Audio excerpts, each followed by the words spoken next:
She was publicly humiliated by her own brother at a lavish merger party inside the Royal Meridian Hotel, mocked as a nobody with a dirty hands job, while not a single person in the room realized that Natalie Brooks, the woman they were laughing at, was the one holding the truth that would bring Julian Brooks and his perfect world crashing down. The ballroom of the Royal Meridian Hotel shimmered with polished confidence. Crystal lights refracted across marble floors, champagne glasses clinked in practiced rhythms, and conversations floated effortlessly between mergers, valuations, and future plans that assumed success as a given. I stood near the perimeter holding a glass I hadn't tasted, already aware that I didn't belong to the center of this room. Then my brother's voice rose above the hum. "Before we move on," Julian Brooks said, lifting his glass with an easy smile, "I want to introduce my family." Heads turned, smiles sharpened. "This is my wife, Veronica, my mother, Elaine, my father, Thomas." A brief pause. "And this," he continued, letting the silence stretch just long enough, "is my sister, Natalie. She never really found her direction, still working with her hands, still doing that outdoor stuff." Laughter rippled outward, controlled, polite, approved. My face warmed, but I didn't flinch. I stood exactly where I was, in tailored dark jeans and a soft gray blouse I'd chosen carefully. Nothing flashy, nothing apologetic. Julian raised his glass again. "A reminder," he added lightly, "that not everyone in the family ends up in a boardroom." More laughter. Someone nodded as if this were a harmless truth, instead of a calculated dismissal. Out of the corner of my eye, I saw my mother smile, not proudly, not cruelly, just relieved, as if Julian had reasserted the correct order of things.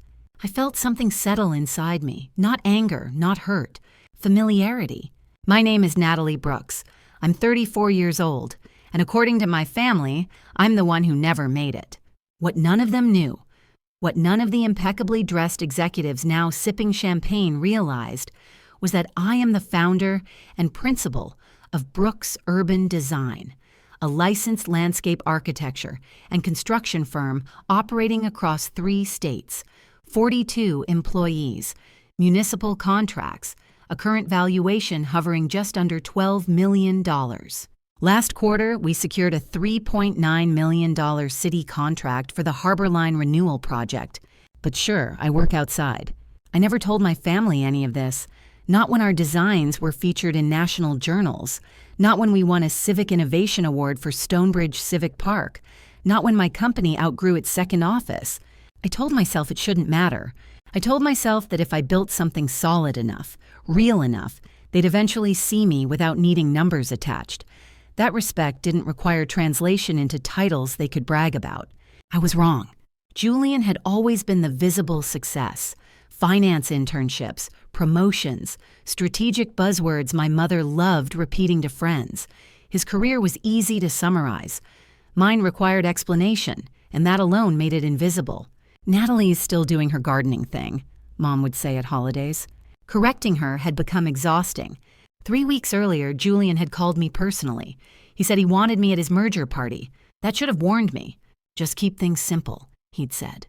"There will be serious people there." I came anyway, because despite everything, he was still my brother, the one who used to sneak me candy when Mom wasn't looking, the one I thought would never deliberately humiliate me. Standing there now, listening to laughter fade into fresh conversation, I realized something else. They weren't laughing because I embarrassed myself. They were laughing because Julian told them to. I scanned the room as the noise dissolved, noticing what others missed. Julian's smile didn't quite reach his eyes. He checked his phone too often. His champagne glass was already empty again. Something was off, and then I saw it. Near the entrance, partially obscured by a tall floral arrangement, was a small bronze plaque mounted into the stone wall. Brooks Urban Design, lead designer and builder. I almost laughed.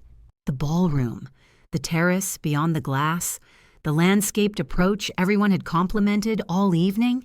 My company had designed and built all of it. I finally took a sip of champagne, letting the irony settle. They thought they knew exactly who I was. That assumption was going to cost them dearly, because when people mistake silence for weakness, They stop watching carefully. And I had spent my entire career watching, waiting, and building things that lasted long after the laughter died away. If this story touched you, please subscribe to the channel. Your support helps this space grow and brings you more quiet stories like this. Thank you for listening. I left the center of the ballroom before anyone could decide whether to comfort me or dismiss me further. Both options were unbearable. The glass doors leading to the terrace stood open, and I stepped through them gratefully, letting the night air cut through the artificial warmth behind me. The space glowed exactly as it was designed to. Soft lighting tracing clean lines, ornamental grasses moving gently in the breeze, water whispering instead of shouting. I leaned against the stone railing, my hands resting on a surface I knew down to the inch. 14 months. That was how long this terrace had taken to complete. Soil remediation, load calculations, redesigns after architects realized their vision didn't survive contact with reality. I remembered standing here in steel-toed boots, arguing drainage angles while men twice my age nodded slowly, pretending they'd thought of it first. Inside, applause rose again. Julian must have found a new group to charm. Impressive work. The voice came from behind me, calm, male, unhurried.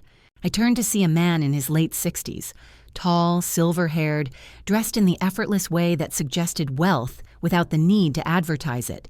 No drink in his hand, no phone in sight. He was studying the terrace, not the party. "Thank you," I said. He gestured toward the water feature. Most people over-design spaces like this. Too much movement, too much noise. This one knows exactly what it is. I studied him more carefully. He wasn't flirting. He wasn't making conversation. He was assessing. "You recognize the style," I said. A faint smile crossed his face. "Stonebridge Civic Park." My breath caught before I could stop it. "That project won a Regional Innovation Award last year," he continued. "I remember because it actually deserved it." I straightened slightly. "You follow landscape architecture?" "I follow competence," he replied, "and this has it." There was a pause, then he added, "You designed this, didn't you?" It wasn't a question. "Yes," I said, "my firm did." He nodded once as if confirming a theory. "Natalie Brooks." I felt a flicker of surprise. "We've never met." "No," he agreed, "but I read, and I listen." He extended his hand. "Samuel Roth." I shook it. His grip was steady, practiced. "I spent 40 years in private equity," he said casually. "Retired now, mostly." Something in his tone made me wary. "You don't look like you're celebrating tonight," he continued, glancing back toward the ballroom. "My brother is," I said. Samuel's mouth tightened slightly. "Yes, I noticed." We stood in silence for a moment, the sound of the fountain filling the gap. "Your brother is nervous," Samuel said at last. "He's selling harder than someone who just closed a clean deal should." I frowned. "He's celebrating a merger." "He's escaping," Samuel replied quietly. I turned fully toward him. "From what?" Samuel didn't answer immediately. His gaze moved through the glass, landing on Julian mid-laugh, phone already in his hand again. "From consequences," he said finally. "Regulatory pressure, inconsistencies, the kind of things that don't stay hidden forever." My stomach tightened. "That doesn't make sense," I said. "Julian is convincing," Samuel interrupted gently. "Yes, people like him usually are." I searched his face for exaggeration, for drama. Found none. "Why are you telling me this?" I asked. Samuel looked back at the terrace, at the water moving exactly as it should. "Because I've seen what happens when people underestimate the wrong sibling." I said nothing. "And because," he added, lowering his voice, "your father looks unwell." The word landed harder than anything else he'd said. "What do you mean?" "He seems confused," Samuel replied, "disoriented. Has your brother been helping him manage finances?" The night air suddenly felt colder. "I don't know," I said carefully. Samuel nodded. "Then you should." He reached into his jacket and handed me a card. "If I'm wrong," he said, "you lose nothing but a little time. If I'm right?" He paused. "Then someone you love may already be paying the price." He stepped past me and returned to the ballroom, leaving me alone with the sound of water and a growing sense that something far more dangerous than humiliation was unfolding. Inside, laughter rose again. I didn't join it, because for the first time that night, the mockery no longer mattered. Something else had taken its place, and it demanded attention. I didn't go back inside right away. I stood on the terrace long after Samuel Roth disappeared into the ballroom, the weight of his words settling slowly, deliberately. Regulatory pressure, consequences. Your father looks unwell. Each phrase echoed louder than the laughter drifting through the glass doors behind me. Julian in trouble was abstract. Julian connected to Dad's finances was not. By the time I returned to the party, I had already decided one thing. I wasn't confronting anyone, not tonight. I found my parents near the edge of the room. My mother was speaking animatedly to one of Julian's colleagues, her posture sharp, alert. My father sat beside her, hands folded in his lap, smiling vaguely at nothing in particular. "Dad," I said gently, crouching slightly so I was at eye level, "are you doing okay?" He blinked, then smiled. Of course, why wouldn't I be? I studied him more closely now, the unfocused gaze, the hesitation before answering, the way he glanced toward my mother as if checking whether he'd said the right thing. "I'm going to step outside for some air," I said. "Do you want to come with me?" He looked relieved. "Yes, that would be nice." My mother frowned. "He's fine, Natalie. Don't fuss." "I won't be long," I said calmly. Outside again, away from the noise, Dad seemed to breathe easier. He leaned on the railing, watching the water below. "Your brother's doing well," he said. "You should be proud of him." "I am," I replied carefully, "but I worry about you." He chuckled. "Your mother worries enough for both of us." I hesitated, then asked, "When was the last time you met with your financial advisor?" He frowned, genuinely confused. "Advisor?" My stomach tightened. "About your accounts," I clarified. "Retirement, savings." "Oh," he said slowly, "Julian handles that now." My pulse picked up. "Since when?" He shrugged. "A while ago. Your mother thought it would be easier." "Did you agree to that?" He nodded, but the gesture lacked conviction. He said it was temporary, just paperwork. I let the subject drop, smiling, making small talk until Mom came looking for us. But inside, something had snapped into focus. This wasn't suspicion anymore. It was a pattern. I left the party shortly after, offering polite goodbyes no one noticed. Julian didn't stop me. He was too busy performing. At home, I didn't sleep. Instead, I sat at my kitchen table with my laptop open, the city lights reflecting off the screen. I pulled up my calendar and scrolled back through the last year. Missed calls from Dad. Vague comments about tight months. My mother mentioning that Julian was helping out. How would I miss this? At 6 a.m, I stopped asking myself that question and started working. The first call I made was to Mia Alvarez, my attorney. She'd handled contracts and compliance for Brooks Urban Design since the company's early days. When I explained what I suspected, she didn't interrupt. When I finished, there was a pause. "Natalie," she said finally, "if your brother has power of attorney and is misusing it, that's elder financial abuse." "I need proof," I said. "You'll need records," she replied, "and discretion.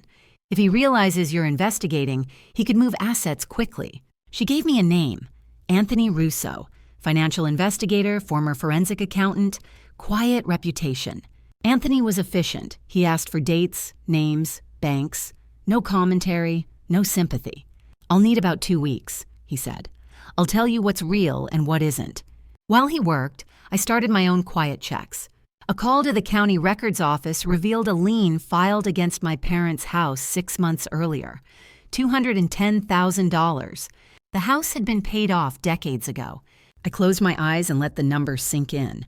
I drove to my parents' place that afternoon.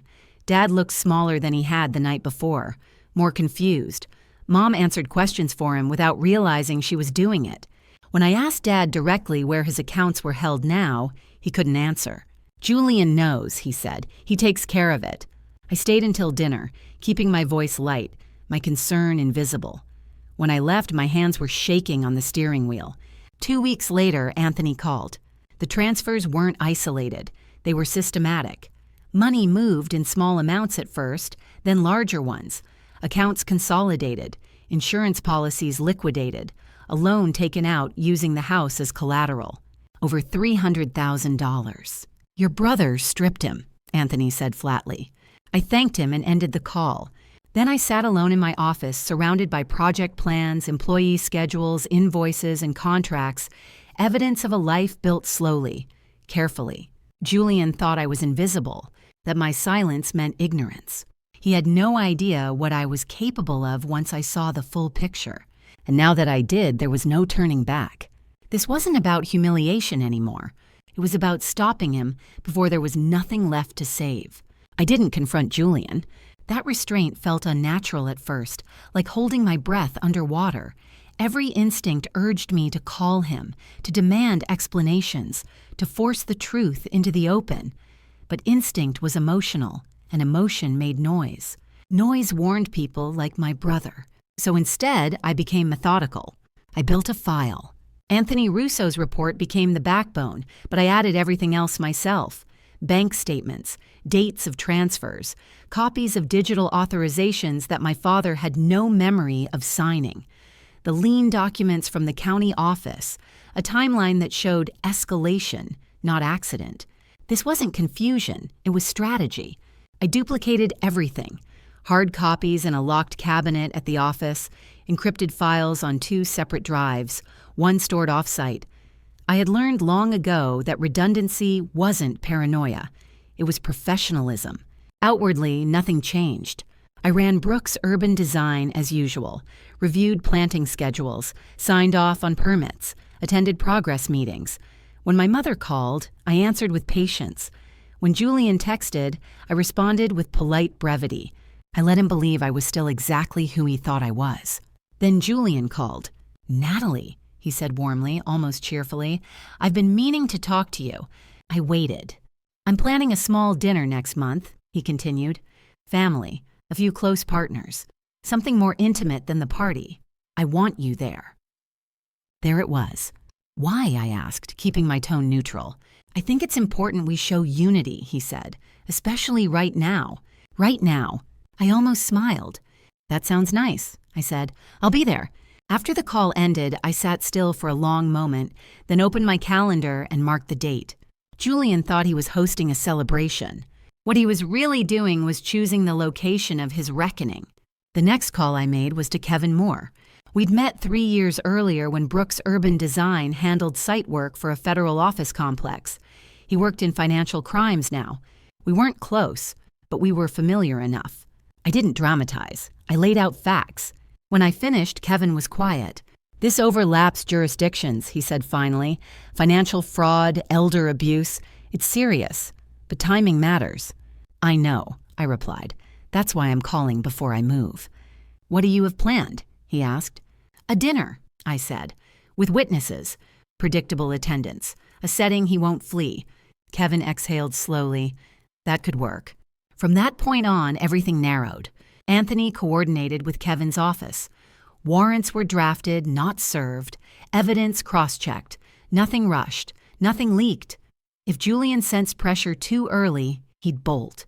At the same time, I prepared for fallout. I met with an elder law attorney and established a trust for my father's care. Independent oversight. Clear boundaries. No single individual with unchecked control ever again.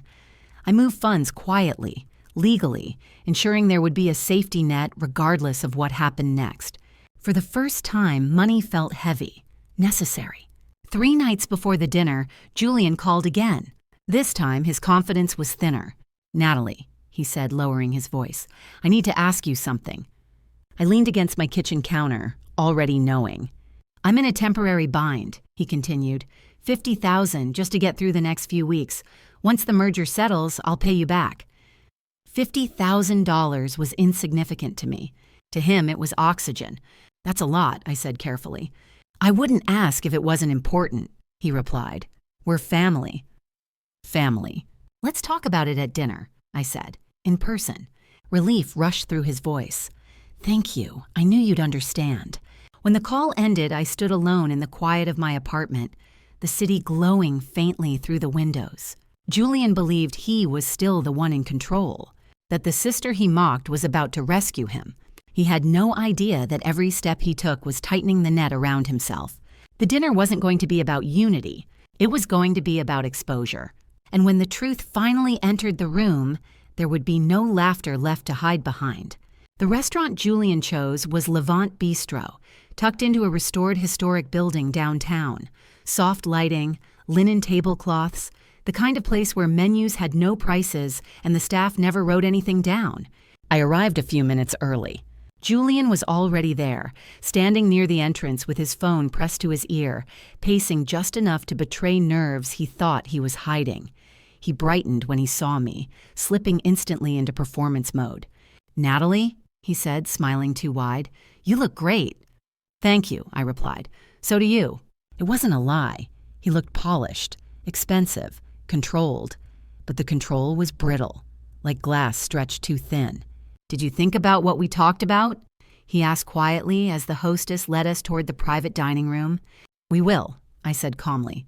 "Tonight isn't the place to rush things." His jaw tightened, then relaxed. "Right. Of course. Family first." Inside, the table was set for 9.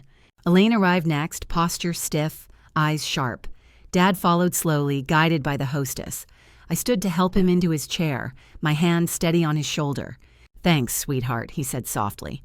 Julian watched the exchange, unreadable. The room filled quickly after that.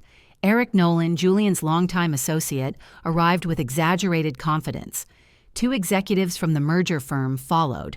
1 man, 1 woman, both composed, observant. Veronica swept in last, dressed like an announcement. And then finally, Samuel Roth. The shift in the room was immediate. The executives straightened. Eric went silent. Julian froze for half a second too long before forcing a smile. "Samuel," Julian said, clearly unprepared. "I didn't realize—" "Natalie invited me," Samuel said pleasantly, taking his seat beside me. Julian's eyes flicked to mine. I met his gaze and held it. Dinner began. Wine flowed. Conversation stayed carefully neutral. Julian launched into stories about growth and momentum, selling confidence with the ease of long practice. I watched his hands as he spoke.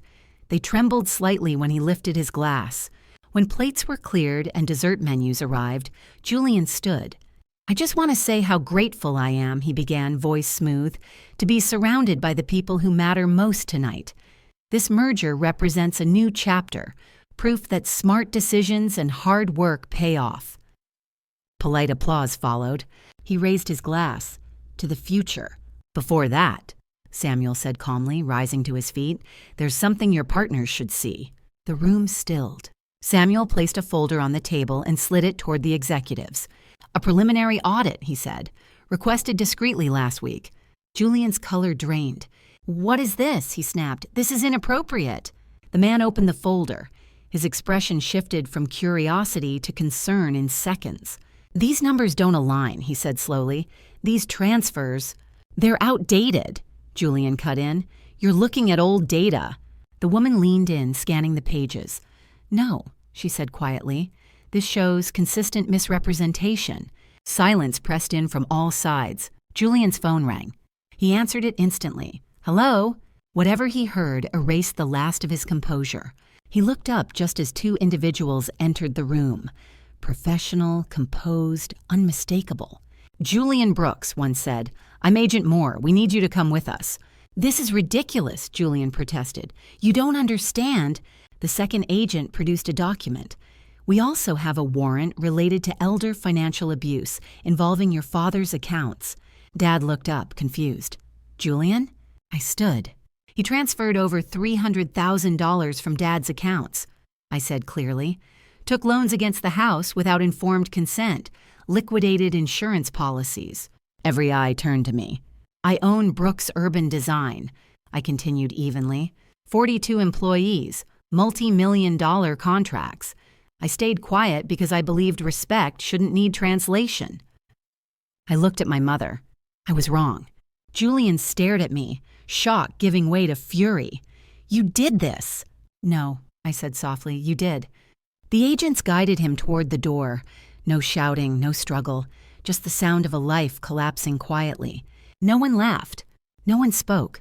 I sat back down beside my father and took his hand as the truth settled into the room. Heavy, undeniable, final. Outside, a chapter ended. Inside, something steadier began. The room didn't erupt after Julian was taken away. It hollowed out. Veronica was the first to move. She stood so abruptly her chair scraped loudly against the floor, the sound sharp enough to make everyone flinch. Her hand was already shaking as she unlocked her phone. "I need a lawyer," she said to no one in particular. "Now." She didn't look at my father. She didn't look at me. Survival had always been her most consistent instinct. Eric Nolan sat frozen, his confident posture collapsing inward. The two merger executives leaned close to each other, whispering in clipped, urgent tones. Words drifted across the table. Exposure, due diligence, immediate withdrawal. The merger was already dead. They were calculating how fast they could outrun the fallout. My mother remained seated. She hadn't moved at all. Her hands were folded neatly in her lap, knuckles white, eyes fixed on the empty chair Julian had just left behind. For the first time in my life, she looked unsure of what she was supposed to believe. My father squeezed my hand. "I didn't know," he whispered, voice breaking. "I trusted him." "I know, Dad," I said softly. "It's not your fault." Those words felt important, necessary. Samuel rose quietly and placed a gentle hand on my shoulder. "You did what needed to be done," he murmured. I nodded, though my chest felt heavy. This hadn't been victory. It had been excavation. Outside the restaurant, the night air felt colder than before. As we stepped onto the sidewalk, I saw Julian being guided toward an unmarked car. No handcuffs, no shouting. Just a man suddenly stripped of authority he thought was permanent. For a moment, he looked at me. There was no apology in his eyes, no understanding, only fear. The car door closed, the engine started, and the golden child disappeared into the dark. The days that followed were relentless. Investigators moved quickly now that the warrants had been executed. Accounts were frozen, assets flagged, notices arrived with alarming efficiency, securities violations, fraud, elder financial abuse. The words stacked up in sterile language that made the damage feel even colder. I refused every interview request. My focus was elsewhere. Within 48 hours, I met with the elder law attorney again and finalized the trust for my father's care. Independent oversight, clear reporting, no room for manipulation. I paid off the fraudulent lien on my parents' house with my own funds before the courts could even reverse it. Money had never felt heavy to me before. Now it did. A caregiver started coming twice a week, patient, observant, kind. Almost immediately, the confusion that had clouded my father began to ease. Stress had been pressing on him constantly. Removing it didn't reverse everything, but it gave him room to breathe. He started calling me in the mornings. Sometimes he talked about his garden, sometimes about nothing at all. Those calls became the anchor of my days. My mother and I spoke once. She didn't apologize. I hadn't expected her to. "I never understood what you did," she said quietly.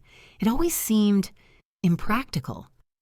"It's design," I replied, "and construction." She nodded slowly. I should have asked more questions. It wasn't forgiveness, but it was acknowledgement. At Brooks Urban Design, life continued. Crews showed up. Deadlines held. Projects moved forward. The Harbor Line Renewal Project reached its final inspection phase, and when the water feature came online, the arc was flawless. My foreman clapped me on the back. "Looks perfect." I smiled. It was. Samuel and I began meeting for lunch once a week. He offered advice when I asked for it, introductions when I didn't. He never once said "I told you so." As for Julian, his case moved slowly, the way serious cases always do. But the direction was clear, and it led nowhere he wanted to go. One evening, my phone buzzed with a voicemail notification. Eric Nolan. I deleted it without listening. Some bridges weren't meant to be rebuilt. They were meant to mark distance traveled. Late one night, I stood alone on the terrace at the Royal Meridian Hotel, watching guests admire the space they didn't know was mine. They praised the design, the atmosphere, the calm. I didn't correct them. I didn't need to. I had my company, my people, my father's hand steady in mine. And for the first time in my life, I understood something with absolute clarity. Being underestimated had never been my weakness. It had been my greatest protection. One month after the night at Levant Bistro, I stood at the edge of the Harbor Line renewal project, watching the last section of stone seating settle into place.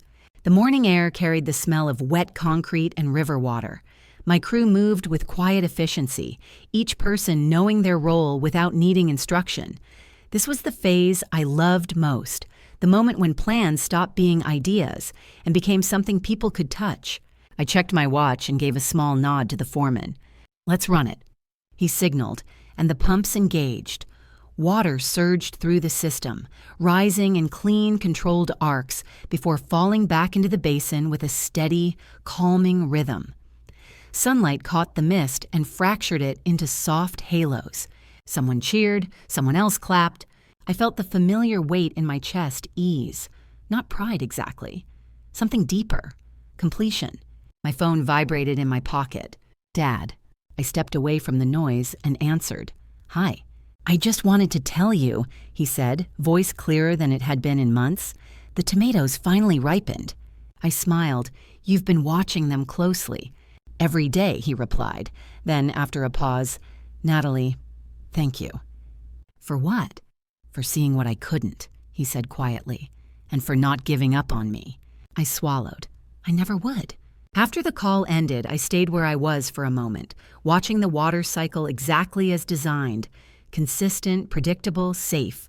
Later that week, the official notices arrived. Julian's assets were formally frozen. The merger firm released a statement distancing itself entirely. His former company began the process of dissolution. Veronica filed for divorce within 48 hours. Eric Nolan's name surfaced briefly in an article about investors who narrowly avoided exposure. I didn't read past the headline. I had work to do. At Brooks Urban Design, requests began arriving more frequently. A hospital courtyard, a university campus expansion, a corporate client who wanted something human, whatever that meant. I reviewed each proposal carefully, choosing only projects that fit our capacity. Growth without stability was just another kind of collapse. One afternoon, Samuel Roth stopped by the office. He walked slowly through the open workspace, observing designers debating plant selections and engineers arguing over load tolerances. "You've built something solid," he said, "and you didn't need to perform to do it." "I never liked performing," I replied. He smiled. "Your brother did." We didn't say Julian's name again. At home, I made changes. I finalized every safeguard around my father's care. Regular financial reporting, medical oversight, clear limits, systems that didn't rely on trust alone. Trust was important, but structure mattered more. My mother visited once, standing awkwardly in my office doorway. "I didn't know," she said again, quieter this time. "I know," I replied. She looked at the framed photos on the wall. Parks, plazas, river fronts full of people. Her gaze lingered there longer than before. "You built all this," she said. "Yes." She nodded slowly, as if finally understanding something she'd never bothered to examine. When she left, I felt lighter, not heavier. One evening, I returned to the Royal Meridian Hotel. A wedding reception was underway on the terrace. Guests drifted between tables, admiring the space, praising the calm atmosphere. I stood near the edge, unnoticed. A woman leaned toward her companion. Whoever designed this really understood restraint. I smiled to myself. I didn't need to correct her, because success no longer needed witnesses. As I turned to leave, my phone rang. A new client. A mixed-use development on the east side. Preliminary budget north of $3 million. I answered professionally, calmly. "This is Natalie Brooks," I said. "How can I help you?" City lights flickered on around me, reflecting in glass, water, and polished stone. Somewhere, Julian was facing a future built on shortcuts and borrowed trust. I was standing in one built on patience, planning, and work that would last long after anyone remembered who laughed first. And for the first time, the silence around my name didn't feel like absence. It felt like respect. The dedication ceremony was scheduled for a Saturday morning, 6 weeks after Julian was taken away. City officials gathered near the riverfront, jackets pressed, smiles prepared. A small stage had been erected beside the water feature, microphones tested, banners snapping lightly in the breeze. Reporters hovered at a respectful distance. This wasn't scandal. This was civic pride. I stood off to the side with my crew, hard hat tucked under my arm, boots still dusted with dried mud from an earlier inspection. Someone from the city approached and asked if I wanted to be introduced as the lead designer. I shook my head. The project can speak for itself. The mayor stepped up, thanking donors, planners, contractors. He gestured toward the water behind him. "This riverfront represents renewal," he said. "A commitment to public spaces that bring people together." Applause rippled through the crowd. When Brooks' urban design was mentioned, a few heads turned in our direction. My foreman leaned toward me and murmured, "That's you." I nodded. That was enough. After the ribbon was cut, people flowed toward the water instinctively. Children leaned over the railing. Couples posed for photos. Someone laughed when the mist caught the sunlight just right and scattered it into brief rainbows. I watched from a distance, content. Samuel Roth arrived late, hands in his coat pockets, surveying the scene with approval. "You did well," he said. "We did," I corrected, nodding toward my crew. He smiled. "That's the difference." That afternoon, I brought my father down to see the riverfront for himself. He walked slowly, leaning on his cane, pausing often to take everything in. "You really built this?" he asked softly. "I helped," I replied. He nodded, eyes shining. "It feels calm." That was the goal. We sat on a bench overlooking the water. For a while, neither of us spoke. Then he turned to me, expression serious. "I used to worry about you," he said, "that you chose something too hard, too uncertain." I smiled faintly. It was hard. "Yes," he agreed, "but you were strong enough for it." The words settled deeper than he probably realized. That evening, after I drove him home, I returned to my office. The building was quiet, lights dimmed, the city humming faintly beyond the windows. I poured a glass of water and reviewed the week's numbers. They were solid, steady, sustainable. An email notification appeared. A developer I'd spoken with briefly months earlier wanted a proposal. Quickly. I flagged it for Monday and shut down my computer. As I gathered my things, my phone buzzed. A voicemail from an unknown number. I listened. "Natalie," Julian's voice said. Hoarse, stripped of confidence. "My lawyer says I shouldn't be calling, but I needed to say something." I stayed still, phone pressed to my ear. "I never thought you were capable of this," he continued. "I thought loud meant strong. I thought control meant success." A pause. I was wrong. His voice dropped. "I hope you're doing well." The message ended. I stared at the dark screen for a long moment. I didn't feel anger. I didn't feel triumph. I felt done. I deleted the message and slipped the phone into my pocket. Some chapters didn't need responses. On my way out, I paused by the wall of framed project photos. Parks, plazas, terraces filled with people who would never know my name and didn't need to.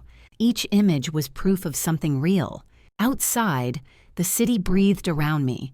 Somewhere nearby, water rose and fell in a rhythm I had calculated months before, exactly as planned. I walked to my truck, hands tired, mind clear. Tomorrow would bring new decisions, new problems, new work. And I would meet them the same way I always had. Quietly, carefully, completely. Because the world didn't need to know who I was standing against. It only needed to live in what I built. The first letter arrived on a Tuesday morning. It was heavier than it needed to be. Thick paper folded with the kind of careful language lawyers used when they wanted something without sounding like they were asking. Julian's legal team was requesting a character statement. Not to excuse his actions, the letter clarified, but to provide personal context ahead of sentencing. I read it once, then again. I felt no anger, no satisfaction, just a quiet, bone-deep exhaustion. I placed the letter in my desk drawer and went to the weekly operations meeting. We reviewed timelines for the hospital courtyard, adjusted a planting schedule due to an early frost warning, solved a supplier issue with a simple reroute. The work moved forward, steady and indifferent to family collapse. That night, I drove to my parents' house. Dad was in the backyard, kneeling carefully beside his tomato plants, dirt on his gloves, concentration etched into his face. He looked up when he saw me and smiled, uncomplicated and genuine. "Want to help?" he asked. I knelt beside him, the soil cool and familiar between my fingers. We worked in silence for a while, pulling weeds, checking leaves. The quiet felt earned. Eventually, I told him about the letter. He didn't react right away. He just sat back on his heels and nodded slowly. I wondered when that would come, he said. I won't write it, I said.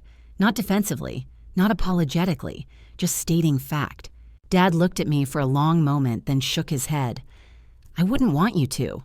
That surprised me. He made his choices, Dad continued, and you made yours. Protecting the truth was the right one. Something inside me loosened, a final knot I hadn't realized was still there. Later that week, I met Samuel for lunch. He listened without interruption as I told him about the letter, about my decision. People always want a softer ending, he said when I finished, but accountability rarely comes with comfort. I don't want revenge, I replied. I just don't want to lie. Samuel lifted his glass slightly. Then you're doing it right. News of Julian faded from the headlines as quickly as it had appeared. Financial cases weren't dramatic once the initial shock passed. They became paperwork, depositions, quiet consequences that unfolded over months instead of minutes. Veronica's divorce was finalized. Eric Nolan vanished from the city's social circuit. The merger firm quietly rewrote its internal compliance policies. Life simplified. One afternoon, my foreman asked if I'd consider speaking at a local trade school. They want someone who didn't take the standard route, he said. Someone real. I agreed. Standing in front of a room full of students, boots scuffed, notebooks open, eyes sharp with curiosity, I talked about work, not money, not recognition. I talked about process, patience, doing things right when no one was watching. Afterward, a young woman approached me. They always tell us to be louder, she said, more aggressive, more confident. Do you like being loud? I asked. She hesitated, then shook her head. Then don't build your life around pretending, I said. Build it around what lasts. That evening, I drove past the riverfront on my way home. People filled the space, walking dogs, leaning on railings, watching the water catch the city lights. The project had already become part of their routines. I parked for a moment and stepped out of the truck. A man nearby was explaining the fountain to his son. See how it moves like that? Someone planned it carefully. I smiled and kept walking. At home, I opened the desk drawer and took out the letter one last time. I folded it neatly and fed it into the shredder. The sound was clean, final. In the silence afterward, I realized something unexpected. I wasn't relieved because Julian had fallen. I was relieved because I no longer carried his shadow. I went to bed early that night, window cracked open, the distant sound of water drifting in from somewhere beyond the streets. For the first time in years, my dreams were unremarkable. No arguments, no explanations. Just open space, steady ground, and the quiet certainty that everything beneath me was solid, built carefully, honestly, and entirely by my own hands. The sentencing took place on a gray morning in early autumn. I didn't attend. Instead, I stood at the edge of a new project site on the east side of the city, boots sinking slightly into damp soil as survey flags fluttered in the wind. The land sloped gently toward what would one day be a public park. Right now, it was nothing but dirt, stakes, and possibility. That felt appropriate. My phone vibrated once in my pocket. A single message from Samuel. It's done. I didn't ask for details. I didn't need them. I slipped the phone away and crouched, scooping a handful of soil, rubbing it between my fingers. The texture was good. Drainage would need correction, but it was workable. With time and care, it would hold. Everything could be shaped if you respected the process. When I got home that evening, the official notice waited in my inbox. Sentencing confirmed, assets forfeited, restrictions imposed. The language was clinical and final, stripped of drama. I closed the email and poured myself a glass of water. No champagne, no victory lap. Just quiet. A week later, I took my father back to the riverfront. The trees had begun to turn, leaves shifting toward gold and rust, catching the late afternoon light. He walked slowly, leaning on his cane, stopping often to watch people pass. I like coming here, he said. It feels steady. That was the idea, I replied. We sat on a bench overlooking the water. Children laughed nearby. Someone played music softly. The fountain rose and fell in a rhythm I had calculated months ago, repeating without effort. After a while, Dad spoke again. You know, he said, your mother used to worry you worked too hard. I smiled. She still might. He shook his head. No, you worked honestly. That's different.